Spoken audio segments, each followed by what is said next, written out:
Hello friends, welcome back. किसी भी parents के लिए अगर सबसे डिफिकल्ट टास्क है तो वो है अपने बच्चों की एजुकेशनल प्लानिंग करना। और इसमें बहुत सारी चीज़ें इंक्लूडेड होती है, जैसे कि स्कूल का सिलेक्शन करना, एकेडमिक सब्जेक्ट का सिलेक्शन करना, एक्स्ट्रा करिकुलर एक्टिविटीज़ को कैसे करना, और अगर बोथ पेरेंट्स वर्किंग है तो टाइम मैनेजमेंट कैसे करना। ये भी आजकल एक फंडामेंटल क्वेश्चन हो गया है। लेकिन इन सबसे ज्यादा जरूरी पॉइंट है वो है चाइल्ड की एजुकेशन के लिए फाइनेंशियल प्लानिंग करना, और जिसको मोस्ट ऑफ द पेरेंट्स बहुत ही लेट सीरियसली लेते हैं।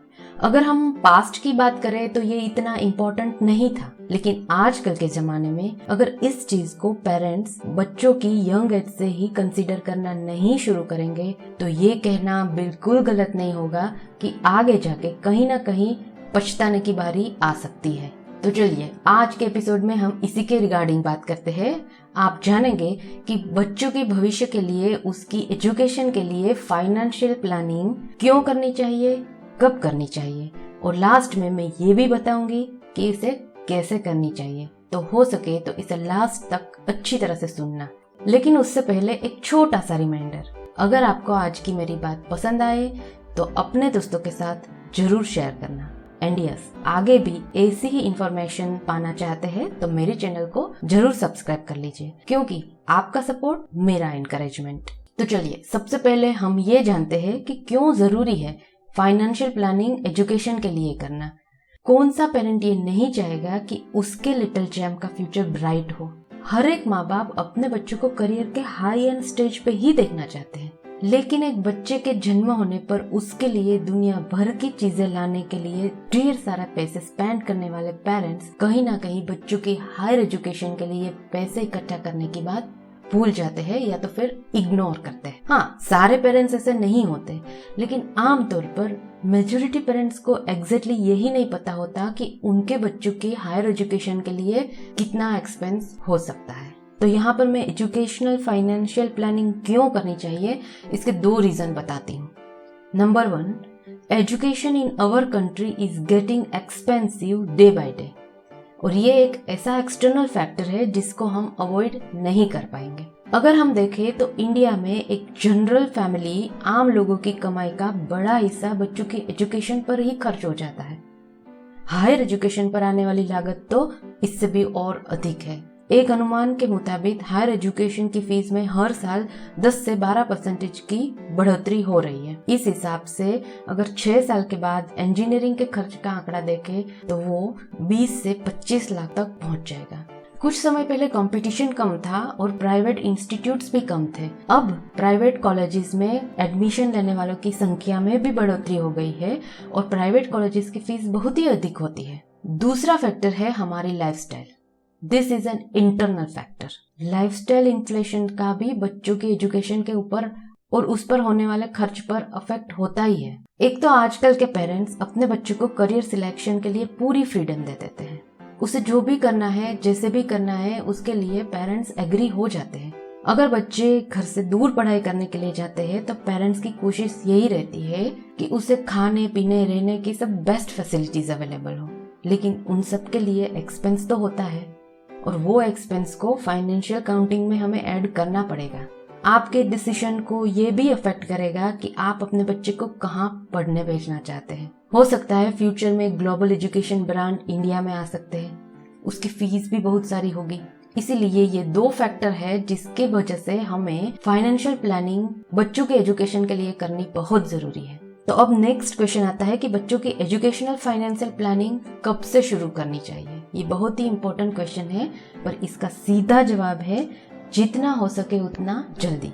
मतलब कि पेरेंट्स को बच्चे की छोटी उम्र से ही इस बात को सीरियसली लेकर उसके ऊपर वर्कआउट करना शुरू कर देना चाहिए। और अगर आपके 2 बच्चे हैं तब तो आपको दोनों की हायर एजुकेशन के एक्सपेंस को ध्यान में रखते हुए प्लानिंग करनी चाहिए।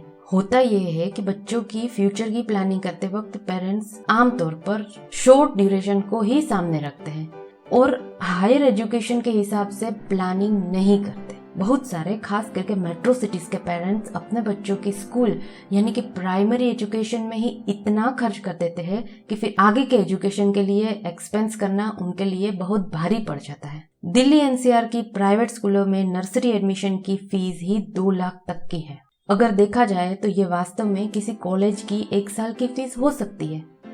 मेडिकल कॉलेज की बात करें तो इसकी फीस और ज्यादा हो सकती है। लेकिन नर्सरी की पढ़ाई के लिए 2 लाख रुपए देने और कॉलेज की पढ़ाई के लिए 2 लाख रुपए देने, दोनों में काफी अंतर है।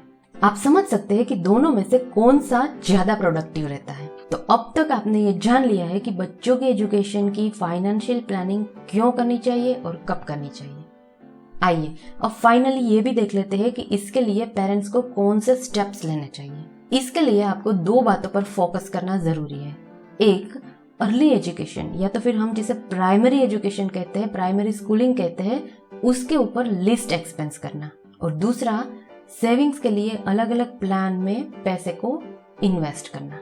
जैसे कि मैंने पहले बताया, अक्सर पेरेंट्स प्राइमरी एजुकेशन पर ओवर एक्सपेंस कर देते हैं, जो कि एक्चुअली इतना जरूरी नहीं है। पेरेंट्स बच्चों को जो सबसे ज्यादा पॉपुलर और उस हिसाब से जो महंगे स्कूल्स है उसमें एडमिशन करवाते हैं, जिसमें बहुत सारा पैसा खर्च हो जाता है। हायर क्लास के इस ट्रेंड को मिडिल क्लास पेरेंट्स भी फॉलो करने लगे हैं। ज्यादा रेप्यूटेड स्कूल में बच्चों को पढ़ाना स्टेटस सिंबल माना जाता है।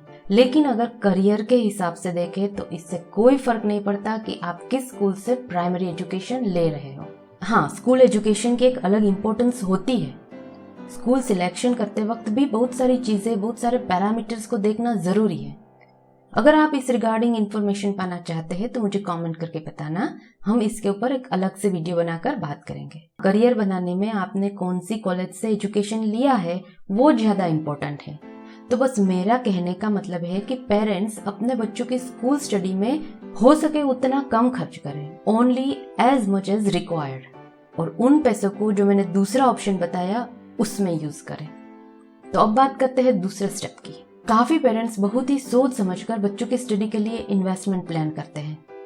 स्नेहा और अमित की बात ले लो, उन्होंने अपने पहले बच्चे के बर्थ से ही 5,000 रुपए का मंथली इन्वेस्टमेंट शुरू कर दिया था। जब बच्चा नर्सरी में जाने जितना बड़ा हो गया तब तक उन्होंने करीब 2.2 लाख के अराउंड पैसे को जमा कर लिए थे।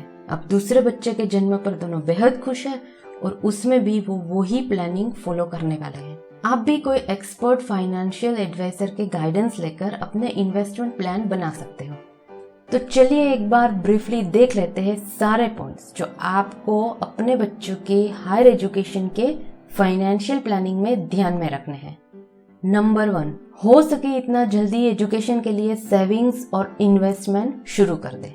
नंबर 2, प्राइमरी एजुकेशन पे ज्यादा खर्च ना करें। नंबर 3, करंट एजुकेशन एक्सपेंस और आने वाले टाइम में उसमें होने वाले इन्फ्लेशन को भी ध्यान में रखें। नंबर 4, बच्चों के रुझान और अगर आप उसे आउट ऑफ इंडिया स्टडी करने भेजने वाले हैं तो उसे कंसिडर करना भी जल्द से जल्द शुरू कर दें। एंड नंबर 5, अपने बच्चे के ब्राइट फ्यूचर के लिए इन सारी बातों को सीरियसली फॉलो करना शुरू कर दें। तो डियर पेरेंट्स, आई होप कि इस इंफॉर्मेशन से आपको अपने बच्चे के एजुकेशन के लिए फाइनेंशियल प्लानिंग कैसे करें उसका बेसिक आइडिया मिल गया होगा। Thank you very much and happy parenting.